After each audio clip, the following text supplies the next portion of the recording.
하나님 아버지, 좋은 음식과 좋은 교제를 감사드립니다. 다시 하나님의 말씀 앞에 섰습니다.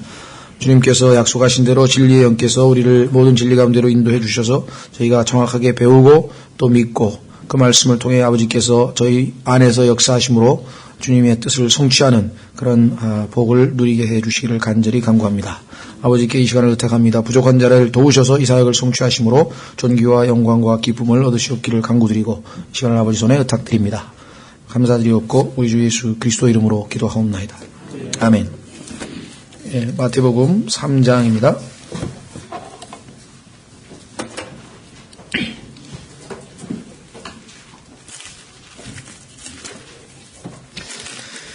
예, 마태복음 3장. 그 무렵에 침례자 요한이 와서 유대의 광야에서 선포하여 이르되, 아마 예수님께서 한 30세쯤 됐을 때 지금 이게 공생애가 시작되는 것으로 봐서 우리가 아마 거의 최소한도 한 25년은 지난 후의 이야기겠죠. 그렇죠? 23절서부터. 그러면 예수님이 지금 나사렛 사람이라 분리를 했는데 나사렛에서 그 얼마 기간 동안 머무셨는지는 안 나왔지만 30세 때 이제 공생애가 시작이 되니까 레위 사람이 하나님의 사역을 감당하기 위해서 제사장이 성경에 나와 있는 대로 이제 30세 때 예수님께서 임무를 수행하러 공생애를 시작하는 걸 봐서 거의 25년 이상 30년 가까이 이 나사렛에서 마가복음에 보면은 목수의 아들이라는 이름으로 예수님께서 나와 계신 걸 봐서 목수로서 아버지를 돕는 또 적어도 네 남동생과 지난 시간에 봤듯이 누이들이라고 되어 있기 때문에 여동생이 2명 이상이겠죠, 최소한도. 그래서 그 많은 또 동생들을 돌봐야 되는 일도 하셨을 것이고. 근데 놀랍게도 성경에는 예수님에 대해서 아무런 기록이 없어요. 근데 이것을 예수님이 저기 히말라야 네팔에 갔다 왔다는 사람도 있고 하나님께서 우리가 알아야 될 필요가 없고, 그렇죠? 기록을 안 했습니다. 다만 누가복음에 12살 때에 성전을 명절 때 성전을 방문해서 성전에 있는 박사들과 이야기를 나누시면서 그가 얼마나 하나님의 그 말씀과 하나님의 일에 대한 관심이 있는지, 그래서 마리아가 그때 아주 깜짝 놀랐죠. 중간에 내려오다가 중간에 사라져서 도로 찾으러 간 사건이 있고, 그때 예수님에 대해서 아주 사람들에게 사랑을 받으며 지혜와 키가 자라고 지혜가 자라더라. 이렇게 해서 예수님의 그 소위 말하면 어린 시절과 이 공생의 기간 동안에는 누가복음에 단 한 번 그것만 기록되어 있지 다른 기록은 일체 없습니다. 우리는 목수의 아들이라고 불린 것을 봐서 그 역할을 자기에게 주어진 삶을 사신 것으로 우리가 충분히 이해할 수 있고, 거기에 대해서 하나님이 언급하지 않은 거에 대해서 우리가 얘기할 필요가 없죠. 그래서 세상 사람들이 예수님을 폄하하기 위해서 만들어낸 이상한 무슨 이야기들이 많고, 근데 의외로 또 그걸 뭐랄까요, 무슨 사실인 것처럼 받아들여서 예수님을 안 믿는 사람들도 있더라고요. 그거 알고 보니까 히말라야에 들어가서 그건 사실로 믿는 사람이 있어요. 성경에 요한 1서에 보면 그 얘기가 써 있잖아요. 한번 확인해 보겠습니다. 요한 1서에 보면 읽으면 읽을수록 하나님께서 이 말씀을 왜 써놓으셨을까? 세상 사람들이 근거도 없는 그런 말은 너무나 철석같이 잘 믿어요. 하나님의 말씀을 안 믿어. 희한하죠? 요한 1서 5장 9절, 요한 1서 5장 9절에 만일 우리가 사람들의 증언을 받을진대, 사람 말도 잘 믿지 않느냐? 너희는 하나님의 증언은 더 크도다. 하나님은 우주를 어떻게 창조했는지, 세포 구조를 어떻게 만들었는지, 이런 얘기를 하고 싶은 게 아니고, 그건 하나님께서 지혜롭게 하셨기 때문에 얼마든지 우리가 그걸 통해서 하나님에 대해서, 지혜에 대해서 감탄할 수도 있지만, 하나님께서 하시고 싶은 이야기는 하나님의 아들에 대해서 증언하고 싶으신 거예요. 여기 나왔잖아요. 이것은 하나님의 증언이니 곧 그분께서 자신의 아들에 관하여 증언하신 것이니라. 복음도 로마서 1장에 써 있죠. 복음, 그 복음은 하나님의 아들일 예수 그리스도에 관한 것인데 써 있다면, 성경은 또 뭐예요? 나에 대하여 증언하는 것이라. 그러니까 창세기부터 계시록까지 전부 다 예수 그리스도를 찾아내야 되는 것이에요. 전부 다 예수 그리스도를 알리기 위해서, 계시하기 위해서, 드높이기 위해서 하나님께서 기록해 놓으신 것이기 때문에 이 살아계신 예수님과의 교제가 없는 상황에서 그저 그냥 성경만 막 잔뜩 뭐 신학 공부하듯이 이렇게 공부하는 것은 의미가 없다는 거죠. 아까 우리 봤듯이. 자, 그래서 하나님의 아들을 믿는 자는 자기 안에 이 증언을 가지고 있고 하나님을 믿지 않는 자는 그분을 거짓말하는 자로 만들었나니. 나중에 지옥에 가는 죄목 중에 첫 번째가 뭐냐면 하나님을 거짓말장애로 만든 죄가 첫 번째 죄예요. 왜? 안 믿는 자는 자동으로 하나님을 거짓말장애로 만들었기 때문에 그렇죠. 더더군다나 지금 현재 안 믿고 있는 사람들은 그 위에 하나님의 진노가 머물러 있다라고 요한복음 3장 36절에 기록되어 있습니다. 우리는 지금 만약에 하나님께서 우리의 영적인 눈을 뜨게 하면 보일지도 몰라요. 엘리사의 종이 영적인 눈을 뜨니까 그 천사들이 말 탄 것을 보았듯이 우리는 안 보이지만 하나님이 분명히 믿지 않는 자들 머리 위에 하나님의 진노가 위에 있다고 분명히 말씀하셨으니까 어떤 형태로든지 있겠죠. 우리는 잘 모르지만. 그렇죠? 반면에 주님을 위해서 고난을 당하는 자는 영광의 영이 그 사람 위에 있다고 성경에 베드로전서에 써 있어요. 얼마나 놀랍습니까? 그렇죠? 그래서 여기 보면은 바로 그 증언의 내용이 뭐냐 보세요. 이는 하나님께서 자기 아들에 관하여 주신 증언을 그가 믿지 아니하기 때문이라. 그 증거는 이것이니 내용이 뭐냐? 곧 하나님께서 우리에게 영원한 생명을 주신 것과 우리에게 영원한 생명을 주셨는데 누굴 통해서 주냐? 아들을 통해서 주는 거예요. 왜? 이 생명이 그분의 아들 안에 있는 것이니라. 그래서 아들을 영접하라 그랬잖아요. 아들을 영접하면 자동으로 영생을 얻는 것이죠. 아들이 있는 자에게는 생명이 있고 하나님의 아들이 없는 자에게는 생명이 없느니라.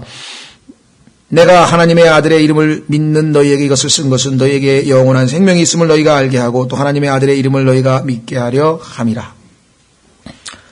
그래서 유명한 피터 워크만 박사가 구원받은 하나님 말씀이 바로 이 구절입니다. 이제 복음을 물론 전했죠. 휴 파일이라고 하는 남침예교 목사인데요. 상당히 아주 건전하신 옛 나이 많이 한 80 가까이 되신 아마 돌아가셨는지 잘 모르겠어요. 그분이 이제 그 라디오에서 복음 방송을 마치고 아침에 이제 소위 말하면 이제 라디오 방송에서 복음 방송을 마치고 녹음실에서 나오다가 피터 와크만은 그 방송통신학을 공부했습니다. 그래서 라디오 DJ를 했어요. 음악. 또 일본에서도 2차 대전 끝나고 나서도 일본에서도 라디오 DJ를 했거든요. 그 동양음악에 또 심취하고 그래서 그때 불교에서 무슨 이상한 체험을 해서 그게 구원받은 줄로 착각을 했다가 나중에 그게 허황된 거를 알게 된 그 간증을 했는데 일본에서도 일본 음악에도 심취하고 서양 음악에도 심취하고 이제 원래 음악을 잘하니까 그래서 그 라디오 DJ를 하고 또 방송 공부도 그걸 했는데 자기는 이제 그 방송하러 음악 방송하러 들어가는데 딱 만났어요.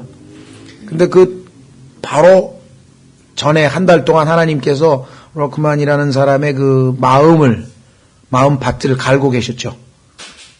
한 달 전에 너무나 27살의 나이에 50년도 넘게 산 것 같아. 안 해본 게 없으니까. 그래서 사는 게 의미가 하나도 없어가지고 항상 술로 살다가 그냥 더 이상 견디지 못하고 자살하려고 이렇게 총을 갖다 대고 딱 당기려고 하는 순간에 갑자기 음성이 들려왔어요. 그게 이제 모르겠어요. 하나님이 초자연적으로 들려주셨나 봐요.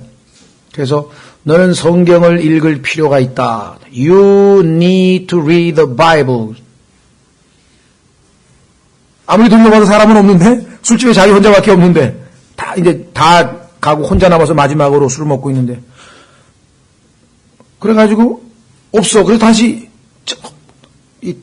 착각했는 자리 잘못 들었는 줄 알고 또 하려고 또 들렸어. 계속.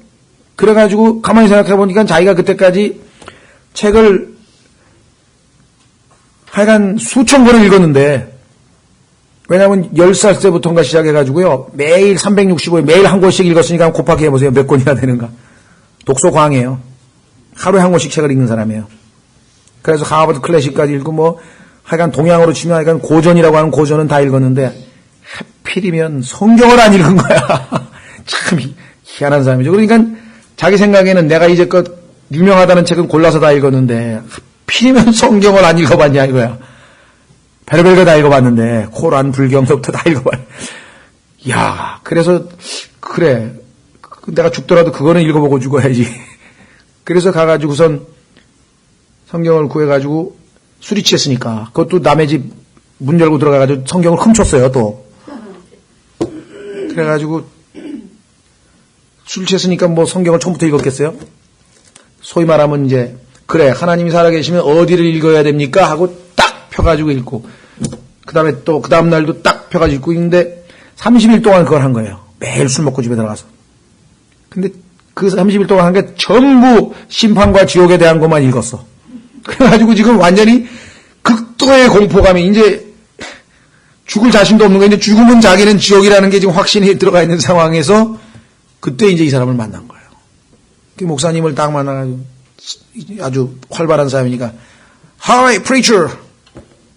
뭐 인사했겠죠. Good morning 뭐 하면서.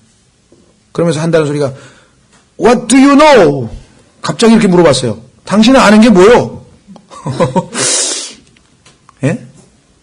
그랬더니 I know the Lord Jesus Christ. Do you know him? 나는 주 예수 그리스도를 아는데 당신은 그분 알고 계시오? No. 모른다 이게. Do you want to know him? 그런데 그분을 알고 싶으십니까? Yes. 왜? 한 달 동안 내가 지금 성경을 펼쳤는데 이게 막 뭐가 뭔지 모르겠다 이게 지금 막 혼돈이 와가지고 여기 앉으라고. 거기서 복음을 전했어요.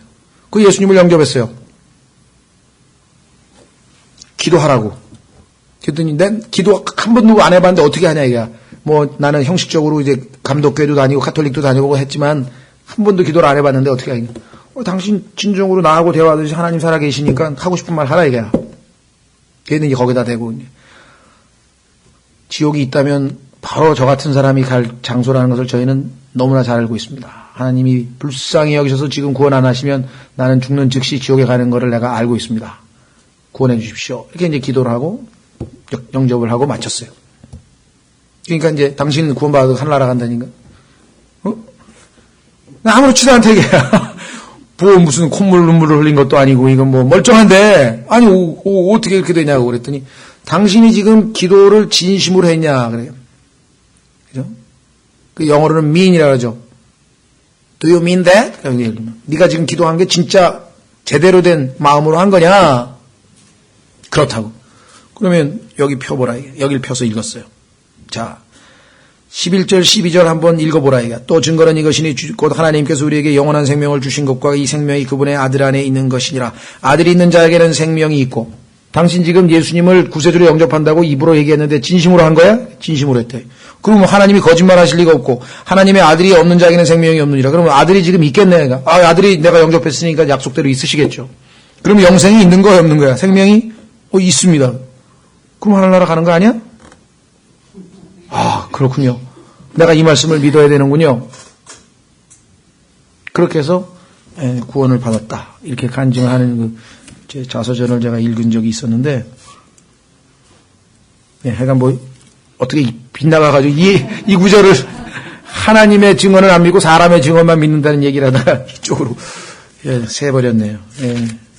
참 그래서 큰 말씀 보존학회 사람들이 참 이상한 사람들이에요. 그 자서전 좀 제발 좀 번역하지. 번역권만 판권만 넘겼으면 진작 번역을 했을 텐데 굉장히 감동적이에요. 그냥 읽으면 태어나면서부터 자기 그 마지막 순간까지 살아온 그 죄 지은 얘기서부터 솔직하게 다 털어놔서요. 인간적인 고뇌, 나약함, 자기가 배교해가지고 하나님 앞에서 그냥 죄 짓고 방황하던 얘기서부터 다 써있거든요. 굉장히 은혜롭고 감동스러운 내가 읽은 그 간증 중에서는 최고의 간증인데 그거는 또 번역을 안 하는지 모르겠어요. 누구 독자들이 좀 뭐 어떻게 거기에 비토라 그만이 너무 노골적으로 자기 죄 지은 얘기도 써놓고 그러니까 그거에 혹시 또 주석서 안 팔릴까봐 그렇게 생각해서 그런 건지 난 그거는 하여간 속마음은 모르겠는데 여러 번 하라 그랬는데 안 하더라고요. 근데 뭐 내가 나온 다음에는 뭐 이제 판권이 거기 넘겨져 있으니까 할 수도 없잖아요. 영어로는 제가 한 2번 읽었는데 정말 솔직하더라고요. 사람이 진지하고. 하여간 좀 얘기가 빗나갔습니다만은 압력을 독자들이 가해가지고 어떻게 좀 번역해서 나왔으면 참 좋을 것 같은데 안타깝네요. 자, 마태복음 3장. 그래서 하여간 하나님이 얘기하지 않는 거는 우리가 관심 넘기고 이제 하나님의 관심은 예수님에 대해서 아들에 대해서 증언하기 위해서 그 아들을 알리기 위해서 온 선두주자 얘기부터 지금 꺼내가시는 체계적으로. 그래서 마태복음은 연대기적으로 사건 순서 연대기적으로 사건이 일어난 순서대로 기록된 게 아니라 교리적으로 편집되어 있는 것이 왕에 대해서 초점을 맞추면서 요한복음도 마찬가지. 마가복음하고 누가복음만 연대기적으로 사건 순서로 기록되어 있다는 걸 여러분들이 염두에 두셔야 돼요.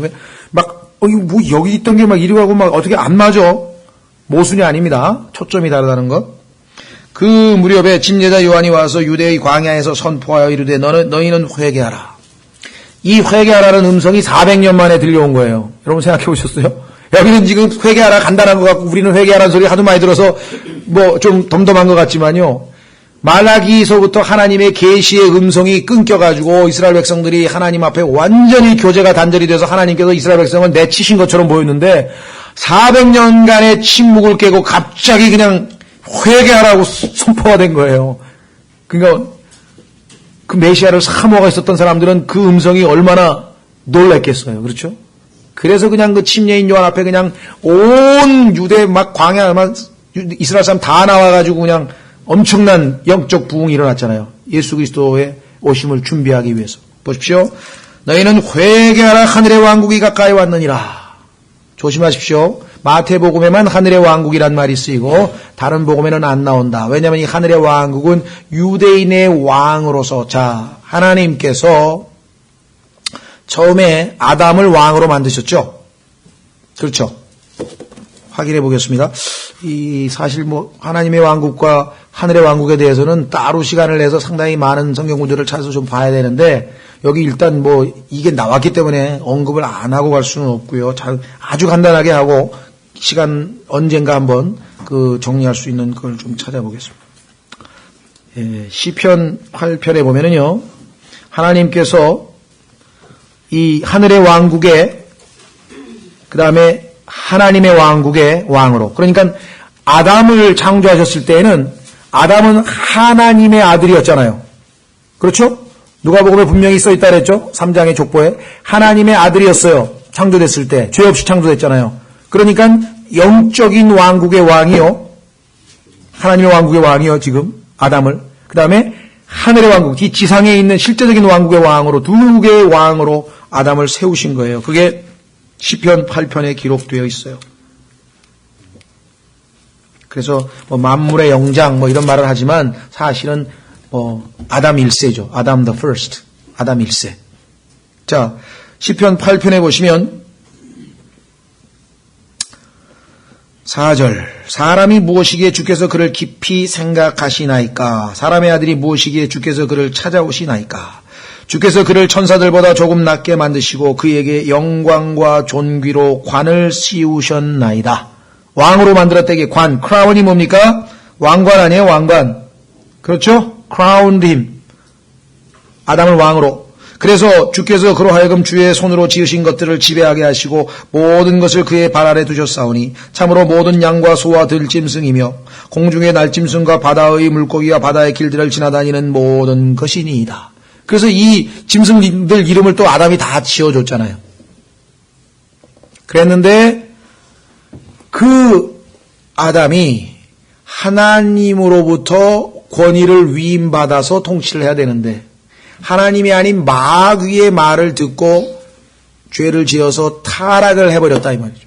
그래서 영적인 왕국은 타락해서 죄를 지었으니까 거듭나기 전에는 이제 영적인 하나님의 왕국에 못 들어가는 거예요. 하나님의 왕국은 이제 없어져 버렸어요. 그래서 지상에 남아있는 것은 이제 하나님의 왕국이 아니라 하늘의 왕국인데 그 하늘의 왕국의 통치권은 또 누구한테 빼앗겼느냐? 성경에 보니까 마태복음에 마귀가 이 세상의 왕국들이 내 거니까 나한테 경배하면 주겠습니다. 예수님에게 얘기했죠. 그러니까 이때 뺏겼구나 마귀에게. 그러니까 졸지에 그냥 죄인으로 전락해버린 거예요. 그러니까 여러분 잘 아시는 누굽니까? 영국의 시인 신라곤을 쓴 사람이 누구더라? 밀턴. 신라곤이라고 하는 게 이 사건이 인류가 전체로 그냥 저 높은 하나님의 왕으로 지음받아서 만물의 영장에서 아주 그냥 죄인으로 저 밑바닥으로 아주 내팽개쳐지는 그 엄청난 비극이 창세기 3장에 발생한 거죠. 그렇죠? 예. 그래서 이제 하나님께서 이것을 회복하기 위해서 이 세상 통치자가 마귀인데 하나님께서 이 땅에 지상 통치를 위해서 사람에게 권위를 위임했어요. 그러니까 아담 다음에는 노아 다음에는 아브라함. 그래서 아브라함 다음에는 여러분 잘 아시는 것처럼 이제 모세. 그 다음에 모세 이후에는 실제적으로 이제 왕국을 세워서 사울서부터 시작해가지고 쭉 해서 하나님께서 실제적으로 왕인데 인간에게 권위를 위임해서 통치하는 그 통치가 이스라엘을 통해서 있어 왔잖아요. 그렇죠?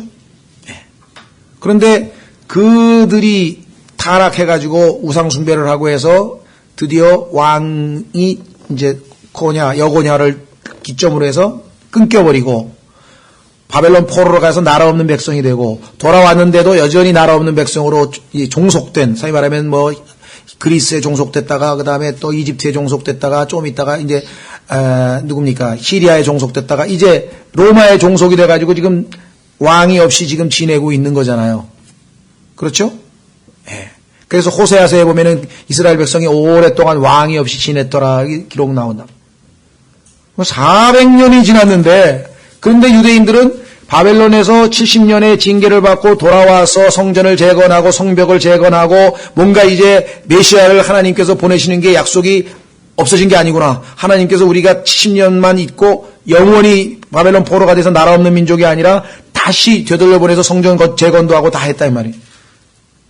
그래서 그 언젠가 오신다고 소망을 놓지 않고 있는데 어느 날 갑자기 회개하라 그러더니 하늘의 왕국이 at hand. 지금 손바닥에 거의 왔다 이게 지금 다 와 있다 이게. 왕이 곧 등장할 거니까. 그러니까 너희들이 뭐야? 준비하라 이게. 백성이 준비되지 않으면 땅도 준비되고 왕도 준비됐는데 백성이 준비가 돼야지. 이 백성이 죄로부터 돌이켜야 되는데 이 백성은 영적으로 얼마나 감각이 없는지 이 앞뒤 분간을 못하는 거예요. 뭐가 뭔지를 모르는 거지. 400년 동안 나라 없이 정말 거의 뭐 절망 가운데 살았는데 아주 극소수만, 예를 들면 누가복음에 보면은 84세 동안 84세인데 결혼한 지 7년인가요? 그 후에 과부 노릇했던 그 한 분이 있었죠. 그냥 성전에서 기도만 알고 살던 분. 그런 사람이라든가 뭐 스가랴라든가 일부 극소수의 남은 자들만이 지금 메시아 사상을 붙들고 지금 기다리고 있는 거예요. 그러니까 일반 사람들은 뭐 로마의 속국가에서 그냥 먹고 사느라고 그냥 막 이게 뭐 시달리고 지금 우리 일제 시대에 그런 식으로 지금 겨우 연명하고 있는데 갑자기 그냥 그냥 털옷을 입은 사람이 그냥 메뚜기 먹고 막 들꿀 먹고 막 가죽띠가 우리가 볼 때는 좀 고급 같지만 이때 가죽띠는 가난한 사람이 차는 거고요. 부자들은 뭐 실크라든가 아주 고급을 하고 이 가죽띠는 이게 이 무두, 소위 말해 피로 해서 그 무두질 해가지고 하는 건 이 당시에서는 아주 저품이거든요. 그냥 보니까 느닷없이 나타난 거예요. 그러니까 뭐 정말 그 장면을 한번 이렇게 염두에 두시면 이 사람들이 얼마나 놀랐을까. 거기다가 생김새까지 또 그랬잖아요. 막 이렇게 좀 야생적이고 막 이런 사람들.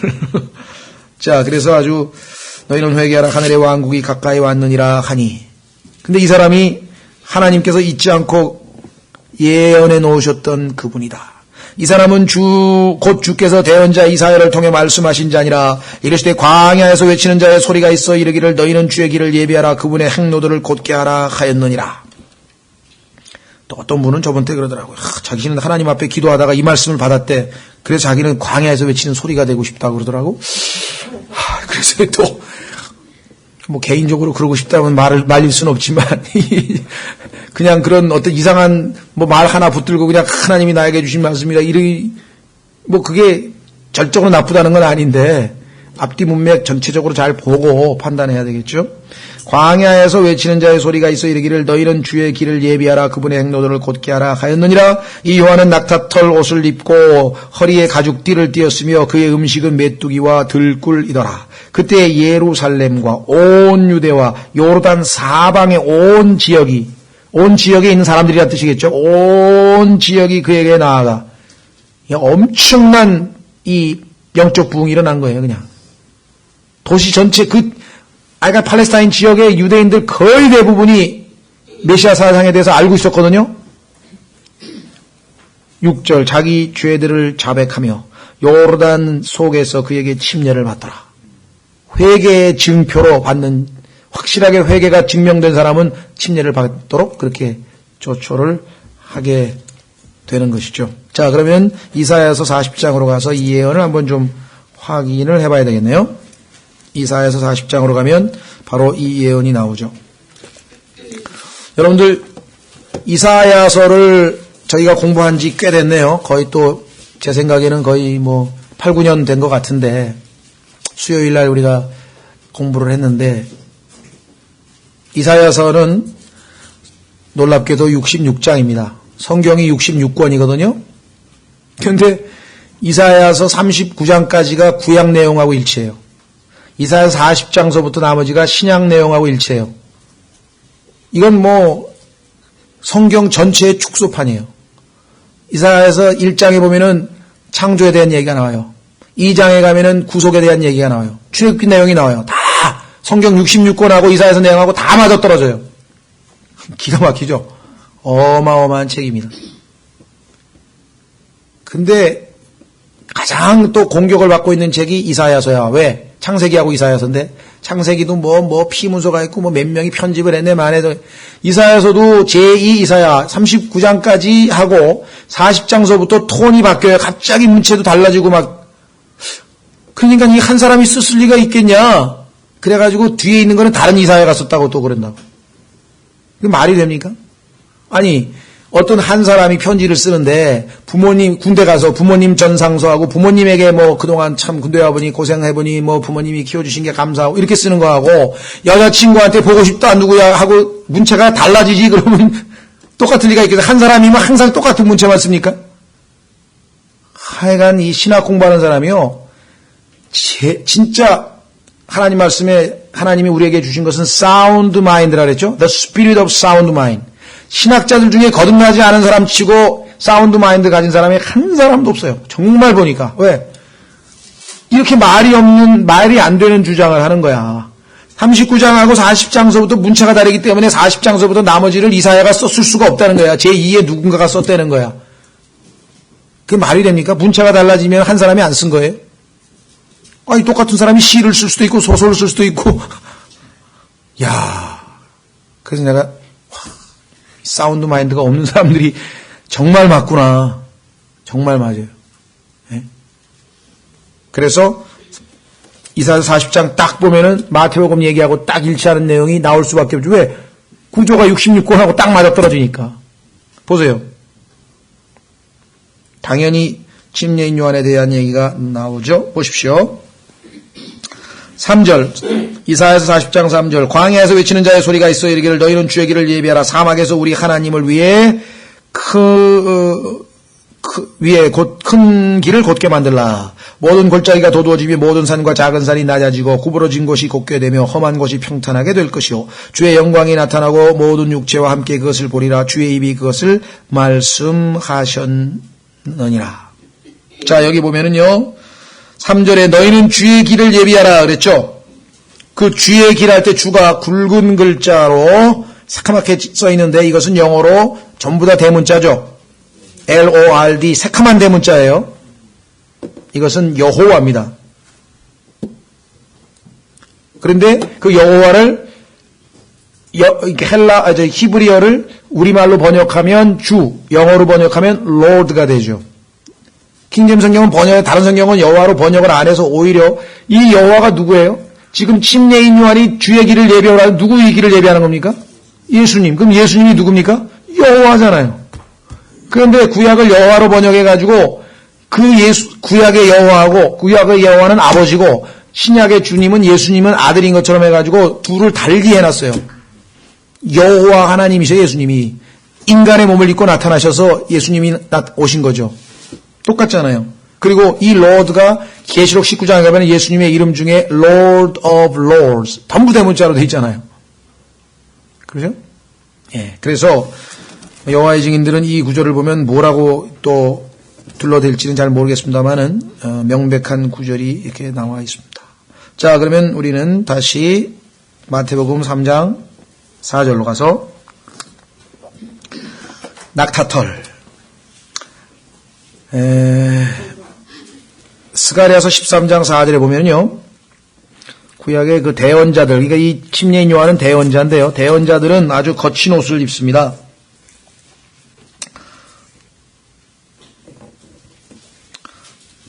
스가랴서 13장 4절에 보면요. 내용은 뭐냐면 재림 후에는 더 이상 대언자가 필요 없어요. 왜냐하면 예수님이 직접 눈에 보이시니까.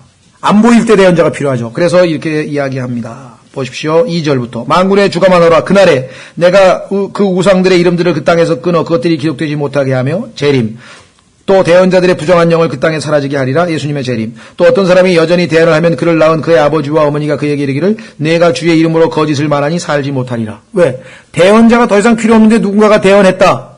천년왕국에서. 그러면 그거는 거짓 대언자죠. 그래서 그가 대언할 때 그를 낳은 아버지와 어머니가 그를 찌르리라.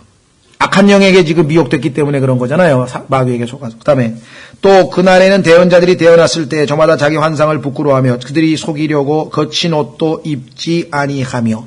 그러니까 대언자들이 입는 옷은 거친 옷이고 제사장들이 입는 옷은 무슨 옷입니까? 고운 세마포. fine linen이라고 그러죠. fine이라고 하면서 아주 세련되고 곱고 아주 그냥 뭐라 하나 비로도 같이 매끈매끈한 그런 옷을 갖다가 fine 그러죠? 고운 아마포. 그래서 이 낙타털을 입은 것이 아하 침례인 요한은 대언자로서 왔구나라고 하는 것을 알 수가 있죠. 자, 더더군다나 이 옷 입은 모양이 여러분 잘 아시는 열왕기 하에 나오는 엘리야하고 굉장히 유사합니다. 외모를 보나 옷을 보나 행동으로 보나. 나중에 보니까 이 엘리야하고 밀접한 관계가 있죠. 이 얘기는 나중에 뒤에 가서 예수님이 엘리야에 대해서 언급할 때 침례인 요한이 사람들이 침례인 요한을 인정하고 믿음으로 받아들이면 그가 엘리야니라고 이렇게 말씀하셨는데 조건이 붙어있는 엘리야입니다. 그래서 그 얘기가 나올 때 좀 하고요. 우리는 지금은 일단은 그 침례인 요한에 대해서는 나중에 엘리야와 덧붙여서 같이 하도록 하겠습니다. 자, 그래서 하나님이 보내신 선지자, 대언자 엘리야의 모습, 자 부흥이 일어난 모습 6절. 그런데 모두가 다 이렇게 영적으로 올바르게 반응했는가? 그게 아닙니다. 7절에 그러나 요한이 많은 바리새인들과 사두개인들이 자기에게 침례를 받으러 오는 것을 보고 그들에게 이르되 오 독사들의 세대야 누가 너희에게 경고하여 다가오는 진노를 피하게 하더냐? 누가 나한테 오면은 침례 준다고. 침례는 회개의 증거가 있는 사람만 주지 너희처럼 약삭빠르게 어떻게 진노만 싹 피해보려고. 오늘날에도 그런 사람이 있는 것 같아요. 예수님을 처음에 믿는 이유는 지옥에 안 가려고? 그거 잘못된 건 아니에요. 그렇죠? 그런데 예수님 믿고 나서 보니까 그거는 그냥 덤으로 주어지는 거야. 그게 아니고 더 중요한 게 있어. 예수 그리스도처럼 닮아가서 하나님을 기쁘시게 하고 내가 진정으로 인간으로 보람된 삶을 사는 거야. 하나님 앞에서. 그런데 나는 지옥에 안 가는 목적은 달성했으니까 이제 내 맘대로 살 거야 나. 실컷 살다가 나중에 지옥에 안 가면 얼마나 좋을까. 그런 생각하는 사람이 있다고요 지금. 나중에 비참한 모습이 되겠죠. 왜? 사람들이 하나님은 자비하시다. 저런 사람요. 그런데도 그 지옥에 안 가고 왔어. 하나님이 저렇게 자비하실 수가 그 대상이 되는 거야. 이제 부끄러움의 대상. 그렇잖아요. 예수 믿고 나서 정말 저렇게 살았는데 하나님 얼마나 신실하셔. 저런 사람도 예수님 보혈 때문에 지옥에 안 가고 왔네. 그런 사람 된다고. 다른 사람은 하나님 앞에서 착하고 신실한 종아 하나님 앞으로도 뭔가를 받는데. 그렇죠. 이 사람들도 지금 그런 마음으로 온 거야. 그 심보로. 진정으로 회개한 게 아니야. 하나님께로 마음을 돌이켜서 하나님 앞에 제대로 나온 게 아니라 약삭빠르게 야 침례인한테 가면 침례만 받으면 지옥 안 간대. 가자. 이러고 온 거야 지금 이거. 그러니까 침례인 요한이 누가 너한테 가르쳐주냐고 지금 얘기를 하죠. 그래서 지금 뭐라고 얘기합니까? 오 독사들의 세대야 누가 너에게 경고하여 다가올 진노를 피하게 하더냐. 그러므로 회개에 합당한 열매를 맺고 너희 속으로 우리에게는 아브라함이 우리 아버지로 있다 하고 말할 생각을 하지 말라.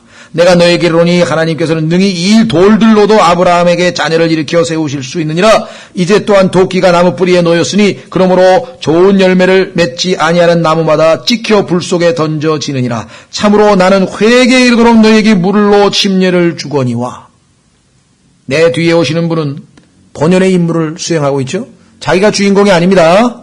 예수 그리스도가 주인공이셔요. 내 뒤에 오시는 분은 나보다 능력이 더 있으심에, 침례인 요한도 엄청난 능력의 사나이거든요. 성경에 보니까 엘리야처럼 권능, 엘리야의 권능으로 왔다고 성경에 써있는 엘리야의 권능, 성경에 보면 엄청나잖아요. 기적.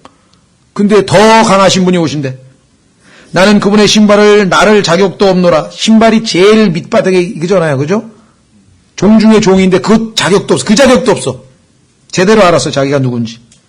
하나님 앞에서 자기가 누군지 제대로 알면 그게 바로 나는 누구인가, 나를 제대로 아는 거죠.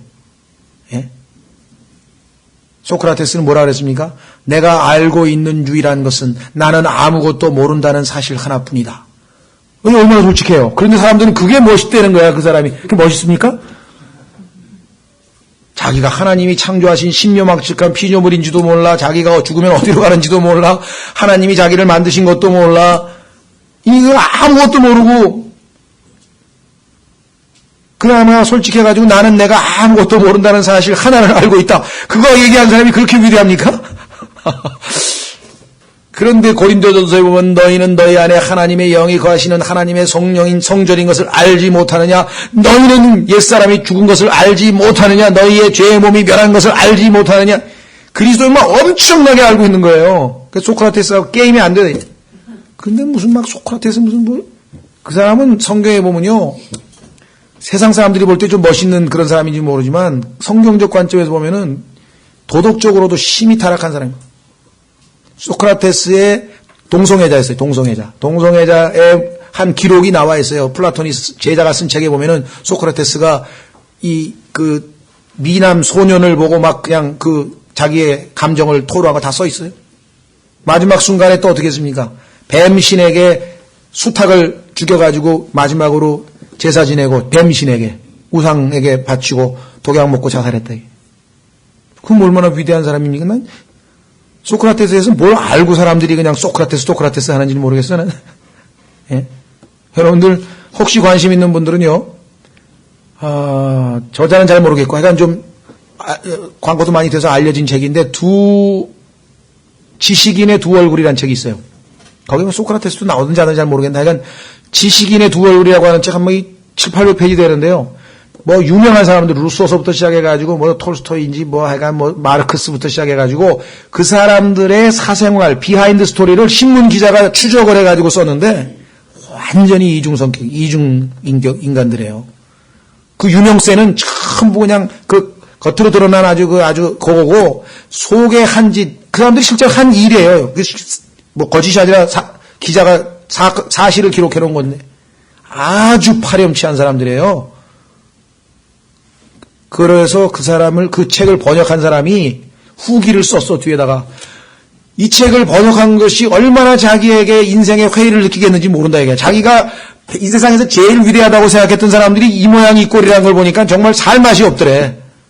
그렇게 솔직하게 썼어요. 근데 더 한심스러운 것은 이 사람이 어떻게 여행을 하다가 뭐 다산 정약용의 마을을 갔는데 거기에는 다산을 존경하는 사람들이 수백 년 동안 아직도 있더래. 그래서 다산 같은 사람이 있기 때문에 내가 그래도 살아야 되겠다. 그랬다는 거예요. 그래서 내가 저런 멍청한 놈. 예수 그리스도께로 와야지. 어디 글로 갔어 또. 진리 되시는 분께로 와야지. 그냥 가슴이 답답한 게 이 사람을 찾아가서 한번 단판을 벌여야 되나 막 그런 생각이 하나님이 원하시는지 아닌지 잘 모르겠더라고요. 너무나. 근데 약간 그 책 내용은 상당히 기여를 한 책 같아 보니까 그 유명한 사람들 한 짓들 보니까요. 도덕적으로 양심적으로 그러면 그렇지. 아담이 겉으로 아담의 그 속 모습을 그대로 보여주는 책. 예. 그래서 제가 뭔 얘기를 하다 이렇게 나왔습니까? 가끔가다가 이렇게. 신발. 엘리야 얘기를 했었죠. 아주 우리 요한의 아주 겸손한 모습. 그래서 뭐라고 얘기했습니까? 그분께서 너희에게 성령님으로 침례를 주시고 불로 침례를 주시리니 곧 손에 키를 들고 자신의 타작마당을 철저히 정결케 하사 자신의 알곡은 모아 곳간에 들이시되 껍질은 꺼지지 아니하는 불로 태우시리라. 엄청난 얘기가 저기 나와버렸네요, 그냥. 그렇죠? 자, 첫 번째 바리새인과 사두개인들에 대해서 조금 언급을 하면 나중에 더 나오겠습니다만은 바리새인들은 오늘날로 치면 종교적으로 치면 보수주의자들입니다. 전통 보수주의자들. 그래서 이 당시에 바리새인들은요 부활도 믿고 뭐 예수님의 재림도 믿고 성령님의 역사도 믿고 약간 초자연적인 걸 다 믿고요. 반대로 사두개인들은 소위 말하면 정치 지도자로 소위 말하면 권력을 잡은 사람들이에요. 부와 권력을 쥐고 있는 사람들인데 합리주의자들로 초자연적인 건 안 믿어요. 부활도 안 믿고 뭐 이런 것 다 안 믿어요. 천사도 안 믿고 영도 안 믿고 그런 거 다 안 믿는다. 오늘날로 치면 자유주의자야, 자유주의자. 우리나라에만 감리교의 거의 한 절반 이상 이런 사람들 대부분 그런 사람들이죠. 자, 그 두 정파가 원수지간처럼 서로 안 맞잖아요. 그런데 예수님에게 대들 때는 항상 힘을 합쳐요. 참 그것도 마귀가 아주 머리를 잘 써. 그래서 여기도 지금 보니까 야 침례 받으면 지옥 안 간대. 가자 그러고 둘이 왔어. 근데 합당한 열매를 맺어야 돼. 증거가 있어야 돼. 사도행전 26장 20절에 보시면요. 바울도 이렇게 전했습니다. 여러분들 신약에서는 오직 믿음입니까? 아니에요. 우리가 회개에 대해서 강력하게 전해하고 그 다음에 믿음이 와야 돼요. 회개가 확실하지 않으면 이게 나중에 보면은 제대로 믿은 건지 안 믿은 건지 알 수가 없어요. 보세요. 사도행전 20장 20절. 사도행전 20장 20절. 너희에게 유익한 것은 어떤 것도 숨기지 아니하고 너희에게 보여주며 공중 앞에서, 그래서 우리가 거리 설교하죠. 공중 앞에서 또 집에서. 그래서 우리가 사실은 집집마다 집에서 집으로 다녀야 되는데 이 여호와의 증인 때문에 우리가 지금 못하고 있어요. 가면 그냥 문 안 열어주니까. 다니며 너희를 가르치고 유대인들과 그리스인들에게 하나님을 향한 회개와 우리 주 예수 그리스도를 향한 믿음을 증언하였노라. 안 믿는 사람에게 하는 건 두 가지뿐입니다. 회개하고 믿어라. 그런데 오늘날 절반만 복음을 전해요. 회개를 안 전하고 무조건 믿으라는 거예요. 심지어는 하나님이 죄 다 용서해 줬으니까 그걸 몰랐으니까 그걸 바로 믿으면 그냥 바로 구원받는데 어떻게 그렇게 구원을 받습니까? 마음이 지금 하나님께로 안 돌아왔는데 마음을 돌이키는 게 회개인데 내가 이제껏 하나님을 무시하고 하나님이 없이 하나님이 있는지도 없는지도 모른 채로 내 멋대로 살았구나. 하나님은 나의 창조주고 하나님이 나의 주인이신데 하나님께로 가가. 나를 위해서 하나님이 마련하신 그 구원 계획 예수 그리스도 믿겠습니다. 이게 하나님께로 돌아가는 일도 없이 머리로만 그냥 믿습니다. 그냥 입으로만 고백하면 땡입니까? 어느 날 이렇게 엉터리로 복음이 전해지기 때문에 이상한 현상들이 벌어지는 거예요. 보세요. 26장. 바울은 뭘 전했나? 26장 20절. 먼저 다마스커스와 예루살렘 사람들과 온 유대 지방에게 그리고 이방인들에게 그들이 회개하고 보세요. 뭘 전했나? 회개하고 하나님께 돌아와. 거기서 끝난 게 아니에요. 회개에 합당한 일을 행하여야 함. 그래야 너희가 진정으로 믿었는지 마음으로 믿었는지 내가 알겠다. 그래서요. 사실 요한 웨슬리는 참 지혜로웠어요. 요한 웨슬리는 복음 전파하러 가잖아요. 그러면 엄청난 역사가 일어났습니다. 웨슬리 때문에 영국이 정말 명예혁명까지 해서 이 피바람이 없이 정말 사회가 완전히 개혁되어 버렸는데요. 예수님 믿겠다고 손들고 회개하고 막 이런 일들이 비일비재했어요. 막 울고 막 굉장했거든요. 역사가 일어났는데 그때 무슨 이 회개할 사람 예수님 믿을 사람 여기 나오라든가 아니면 무슨 일어나라든가 이런 거 일치 안 했어요. 딱 복음 전하고 예수 마음으로 믿으면 구원 얻는다. 고백할 사람 고백하고 그 다음에 한 1년이나 한 6개월이나 있다가 다시 와요. 여전히 변화된 모습으로 교회 생활을 하고 있는 사람들, 그 사람들을 원하는 사람에게 침례를 줬어요. 왜? 회개에 합당한 열매를 보기 전에는 절대로 침례를 안 줘도 요한 웨슬리는 하도 가짜가 많으니까. 눈물 콧물 흘린 게 그게 증거 아닙니다. 감정에 막 복받쳐가지고 눈물 콧물 흘렸는데도 불구하고 나중에 보면 안 믿는 도로 맹숭맹숭해서 안 믿고 점치러 다니는 사람 막 내가 봤다 그랬잖아요. 하나님께로 돌아와서 그 살아계신 하나님을 만난 경험이 있어야 돼요. 아, 이분이 하나님이시구나. 나를 위해서 이렇게 하셨구나. 예수님을 내 대신 죽이셨구나.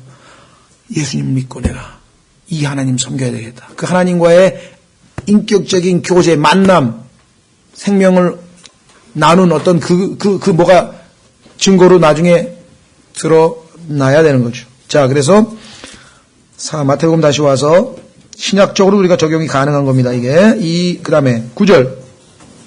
너희 속으로 우리에게 아브라함이 우리 아버지로 있다 생각하지 말지. 요한복음에 보면은 유대인들이 그 얘기 하잖아요. 한번 보십시오. 8장.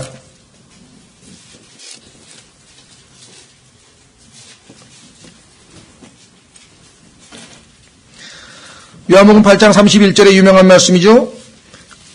이에 예수님께서 자기를 믿은 유대인들에게 이르시되 너희가 내 말에 거하면 참으로 내 제자가 되고 또 너희가 진리를 알지니 진리가 너희를 자유롭게 하리라. 그들이 그분께 응답하되 우리는 아브라함의 씨로서, 이거 아주 자랑스럽게 여기는 거예요. 선민 아브라함의 씨로서 결코 남의 종이 된 적이 없거늘. 그런데 왜 거짓말을 해? 남의 종이 된 적이 없다니. 출애굽할 때부터 남의 종이었고 그 다음에 바벨론 포로로 잡혀가서 남의 종이었고 지금도 로마의 밑에서 종노릇 하는 사람들이 남의 종이 된 적이 없어? 물론 예수님이 그 종 얘기하는 건 아닙니다. 왜? 내가 어찌하여 너희가 자유롭게 되리라 하느냐 하며 예수님께서 그들에게 대답하시되 진실로 진실로 내가 너희에게로니 누구든지 죄를 짓는 자는 죄의 종이니라. 죄의 종이 아닌 사람은 죄가 종지라고, 죄가 너 죄져 하면은 나는 네 종이 아니야 하고 안 지어야 되는데 너는 죄 짓는 거 보니까 죄의 종이구나. 종은 영원히 집에 가지 못하되 아들은 항상 거하나니 그러므로 아들이 너희를 자유롭게 하면 너희가 참으로 자유롭게 되리라. 죄로부터 자유롭게 될 수 있는 방법. 47절. 나도 너희가 아브라함의 씨인 줄 아노라. 그래, 육체적으로야 너희가 아브라함의 씨지. 그러나 내 말이 너희 안에 있을 것이 없으므로 너희가 나를 죽이려 하는도다. 그러니까 껍데기만. 그래서 로마서에서는 이걸 뭐라고 얘기합니까? 대저, 무릇 표면적 유대인이 유대인이 아니요 내면적 유대인이 유대인이라 말씀하셨죠. 너희는 껍데기. 그래, 누가 유대인인 건 몰라. 족보 따라가면 뭐 너희 다 유대인이지. 내가 원하는 건 마음이야. 너희가 아브라함의 마음을 갖고 있어? 아브라함은 나를 보고 기뻐한 거 알아? 아브라함과 나 사이에 아브라함이 내 친구인 거 알아? 그렇게 교제하고 있어? 정상적인 네가 아브라함의 제대로 된 자손이라면 그래야지 나랑. 근데 내 말을 안 믿어? 그럼 뭐 잘못됐지. 그러면서 예수님이 뭐라 그래? 너희는 너희 아비 마귀의 자식이냐. 치명타를 가해버리셨어요. 8장 44절에 가면 거짓의 아비 마귀의 자식이라 그랬죠. 마귀가 뭐예요? 독사. 그래서 너희 독사들의 세대야. 심리인 요한의 견해하고 예수님 견해하고 딱 맞아떨어지죠. 자, 그 다시 마태복음으로 돌아와서 이제 이들은 이제 찍히게 됐네요. 불타게 되어버렸어요. 찍혀 불 속에 던지게 되어버렸습니다. 누가복음에도 이 내용이 나오죠. 자, 이제 중요한 내용인데 시간이 없어서 짧게 요약을 해야 되겠네. 자, 보겠습니다. 11. 참으로 나는 회개에 이르도록 너에게 물로 침례를 주거니와. 자, 요한이 주는 회개에 이르도록 하는 물침례. 회개를 했다고 하는 증거로 주는 물침례. 두 번째. 내 뒤에 오시는 분은 나보다 능력이 더 있으시면 나는 그분의 신발을 나을 자격도 없노라. 그분께서는 너희에게 예수님께서 주시는 두 가지 침례. 하나는 성령님으로 침례를 주시고 그 다음에 두 번째는 불로 침례를 주시고. 이거를 번역을 갖다가 성령과 불로 주신다 그러니까 두 개가 같은 건 줄 알고 성령 받을 때 불 받아야 된다고 지금 생각하는데 이게 완전히 다른 얘기를 하고 있습니다. 어떻게 알 수 있어요? 그 다음 구절에 설명하고 있잖아요. 예수님이 친절하게 12절 곧 손에 키를 들고 자신의 타작마당을 철저히 정결케 하사 자신의 알곡은 모아 곳간에 들이시되. 성령으로 침례를 받은 사람들은 알곡이고 그 알곡은 곳간으로 들어가고 껍질은 요거는 불침례를 받아야 돼. 그래서 어디로 해요? 꺼지지 아니하는 불로 태우시리라. 아니 12절에 지금 불로 태운다고 지옥불에 대한 얘기가 분명히 나와 있는데 어떻게 11절에 있는 불침례를 갖다가 성령 침례하고 똑같이 생각하는지 이게 사운드 마인드가 없으면 그렇게 된다 그랬잖아요.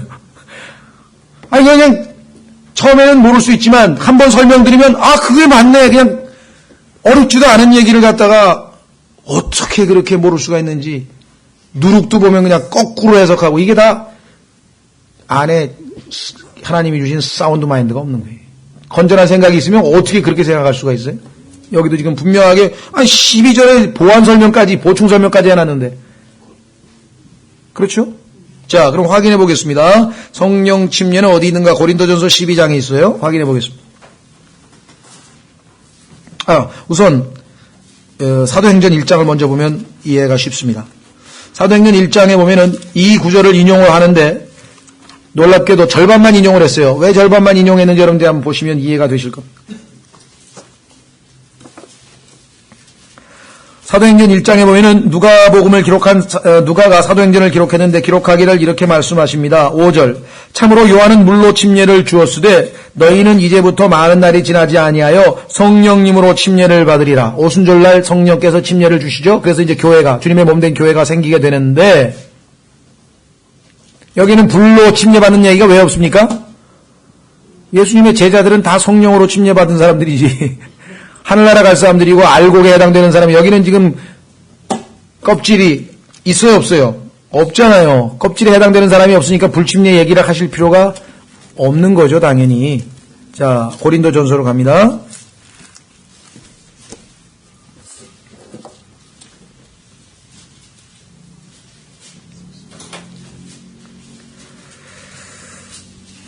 (11절) 이 모든 것은 같은 한 성령께서 행하사 자신의 뜻대로 각 사람에게 개별적으로 나누어 주시는 것이라.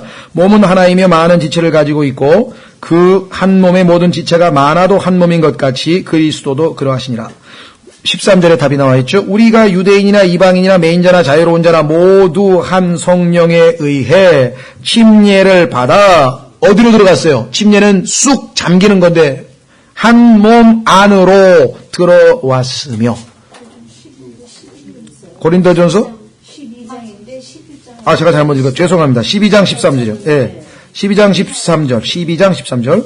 한 몸 안으로 들어왔으며 모두가 마시게 되어 한 성령 안으로 들어왔느니라. 그러니까 우리가 예수 그리스도를 믿는 순간에요. 보이지 아니하는 spiritual operation, 영적 수술이라고 해요. 영적 활동인데요. 성령께서 우리 안에 들어오셔서요. 우리의 옛사람을 죽여요. 근데 이게 영적으로 죽였기 때문에 이게 믿음으로만 알 수 있어요. 그 다음에 우리의 들러붙은 혼, 내가 옛 남편인 몸과 들러붙어가지고 혼인을 했는데 그거를 갈라내요. 그래서 이것을 영적 할례라고 골로새서 2장 8절에 말씀하셨죠? 2장 10절인가요? 잘라내요. 그래서 우리 몸 안에 죄가 있다 그랬죠? 죄로부터 해방됐잖아요. 우리 몸 안에 있는 죄로부터 우리의 혼이 갈라져서 영적인 수술로 인해서 갈라졌죠. 그렇죠? 예. 그 다음에 우리를 보이지 아니하는 예수 그리스도의 몸 안으로 집어넣어서 지체가 되게 하셔요. 그리고 우리가 그 성령 안에 또 들어가요. 성령이 내 안에, 내가 성령 안에. 이렇게 돼서 예수 그리스도를 믿는 순간에 엄청난 일이 그냥 벌어진 거예요. 나중에 공부해보니까 이제 알게 되죠. 어린아이가 일 때는 뭐가 뭔지 모르지만 뭔가, 그래서 예수님이 말씀하셨잖아요. 거듭나는 때는 다 몰라. 근데 알기는 알아. 어떻게 알아요? 아니, 바람이 불기는 불어. 시원하니까. 근데 어디서 와서 어디로 가는지는 모르는데 부는 거는 알겠어. 내가 거듭난 거는 알겠어. 근데 이게 뭐가 일어난지는 잘 몰라. 나중에 보니까 그게 엄청난 일이 벌어진 거야. 그렇죠? 그냥 거듭난 후부터 갑자기 막 기쁨이 있다든가 예수님을 믿는 사람 보면 사랑스럽다든가 막 하나님 하면 막 마음에 감격이 와서 십자가의 사랑이 막 가슴을 막 감격을 이게 뭔가 일은 벌어졌는데 알고 보니까 이게 엄청난 일이 나중에 공부해가면서 알 수 있는. 자, 그 다음에 반면에 불침례는 어디에 있는가? 계시록 20장에 나와 있습니다. 계시록 20장. 나중에 종말론에 가면 더 자세하게 하겠습니다만 한 구절씩만 확인해 보죠. 계시록 20장에 보면은요, 불침례가 나옵니다. 11절. 내가 크고 흰 왕자와, 이걸 백보자라고 보통 얘기했죠. 크고 흰 왕자와 그 위에 앉으신 분을 보니 땅과 하늘이 그분의 얼굴을 피하여 물러가고 그것들의 자리가 보이지 아니하더라. 또 내가 보매 죽은 자들이 작은 자나 큰 자나 할 것 없이 하나님 앞에 서 있는데 책들이 펴져 있고 또 다른 책이 펴져 있으니 곧 생명책이라. 한 책은 한 사람이 행한 행위가 기록된 책이고 하나는 생명책인데 생명책에 기록된 사람은 여기 나와 있는 것처럼 죽은 자들이 자기 행위들에 따라 책들에 기록된 것들에 근거하여 심판을 받으니 바다가 자기 속에 있던 죽은 자들을 내주고 또 사망과 지옥도 자기 속에 있던 죽은 자들을 넘겨주매. 지금 지옥에 가 있는 사람 많이 있습니다. 근데 그 사람들이 백보자 심판을 받아서 이제 영원한 거처로, 그러니까 지옥은 임시 거처예요. 불못은 영원한 거처예요. 넘겨주매 그들이 각각 자기 행위들에 따라 심판을 받고 사망과 지옥도 불호수에 던져지니 이것은 둘째 사망이라. 누구든지 생명책에 기록된 것으로 드러나지 않는 자는 불호수에 던져지니라. 푹 잠기잖아요. 침례, 불침례. 확실하죠? 자, 그 다음에 마태복음 이제 한 곳만 찾고 마칩니다. 3장 12절. 3장 12절에 타작마당에 대한 언급을 했죠. 타작마당. 예수님이 가지고 있는 것은 키라 그래요. 키. 이 팬이라고 하는데 키는 뭐냐면요. 여러분들 그 왜 곡식을 갖다가 이렇게 키에다 담고 툭툭 치면은 알곡은 그대로 남아있고 껍질은 다 날아가죠. 그렇죠?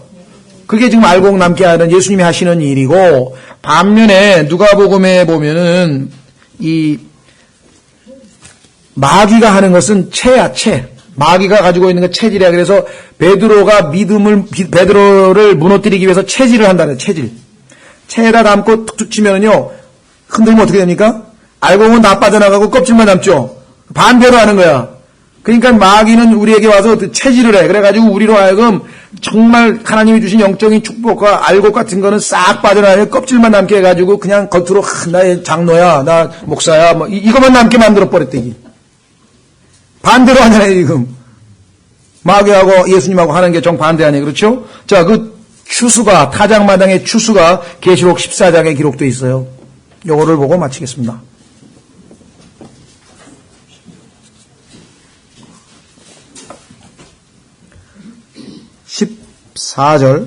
계시록 14장 14절에 또 내가 바라보니 보라 흰 구름이 있고 그 위에 구름 위에 사람의 아들 같은 이가 앉으셨는데 놀랍죠? 하늘에서도 예수님은 여전히 사람의 아들로 그분의 머리 위에는 금관이 있고 그분의 손에는 예리한 낫이 있더라. 추수하시려고 하죠? 15절 또 다른 천사가 성전으로부터 나와 구름 위에 앉으신 이에게 큰 음성으로 외쳐 이르되 주의 낫을 휘둘러 거두소서 땅에 수확물이 익어 주께서 거두실 때가 이르렀나이다. 구름 위에 앉으신 이께서 자기의 낫을 땅 위에 휘두르심에 땅이 수확되니라. 이것이 아까 알곡 수확입니다. 곡간에다 집어넣으셨어요. 성령으로 침례받은 사람입니다. 그 다음에 이제 불로 침례받을 사람들 또 수확합니다. 17절 또 다른 천사가 하늘에 있는 성전에서 나오는데 그에게도 예리한 낫이 있더라. 또 불을 다스릴 권능을 가진 또 다른 천사가 제단으로부터 나와 불침례해야 되니까 예리한 낫을 가진 자에게 큰 외침으로 외치르되 너희 예리한 낫을 휘둘러 땅에 포도송이들을 모으라. 땅에 포도들이 충분히 익었느니라 하더라. 그 천사가 자기의 낫을 땅에 휘둘러 땅에 포도를 모아 하나님의 진노에 큰 포도즙 틀 속에 던짐에 도시 밖에서 그 포도즙 틀이 밟히니 포도즙 틀에서 피가 나와 말 굴레까지 닿았고 1600 스타디온이나 퍼졌더라. 그래서 이사야서 63절에 3장에 예수님께서 흰말을 타고 오는데 피에 물든 옷을 입고 오신 거 왜? 성전에 지금 어디까지 말굴레까지 예수님 타는 말굴레 있는 데까지 그렇게 많은 사람이 심판을 피가 그렇게 예루살렘에 흘러넘치니까 예수님이 재림하실 때 피 묻은 옷을 입고 오실 수밖에 없는 이유가 여기에 있다. 그래서 침례인 요한이 이 두 알곡과 껍질의 운명에 대해서 성령 침례와 불침례로 설명했는데 그것이 계시록에 정확하게 해석되어져 있는 것이죠. 오늘날 마귀가 얼마나 사람들을 정말 하나님께서 있는 자는 더 많이 있게 되고 그렇죠. 영적인 이 축복은 극과 극이에요. 양극화예요. 중간이 없어요. 지금 우리는 하나님 말씀을 더 알고 더 깊이 알고 더 깊이 지금 계속 하나님 주시는 그 말씀으로 인해서 마음이 불타오르고 감사하고 축복. 이 사람들은 불침례하고 성령 침례하고 똑같은 줄 알고 성령 받을 때 불을 받아야 된다는 거예요. 불 받으러 돌아다닌다. 얼마나 안타깝냐 이게. 그게 속아서 그런 거 아니겠습니까? 구원을 못 받은 사람이 그렇다면 또 얘기가 되는데 구원받은 하나님의 자녀들 중에서도 이렇게 지금 속임을 당하고 있는 사람들이 얼마나 많습니까? 그렇죠? 우리가 어린아이처럼 이리저리 흔들리고 속지 않기 위해서 하나님 말씀을 그래야 부끄러움 당하지 아니하는 하나님의 일꾼이 되지. 부끄러움은 당할 수가 있죠, 나중에. 하늘나라에 가서 얼마나 당혹스럽게 해서요. 불침례는 보니까 자기는 해당도 안 되고 딴 사람들이 받고 있는데 불못으로 던져지고 있는데. 다음 시간에 오늘 3장까지 다 못했네요. 그 뒷부분에 예수 그리스도의 침례 받으시는 것부터 이제 공생애로 들어가도록 하겠습니다.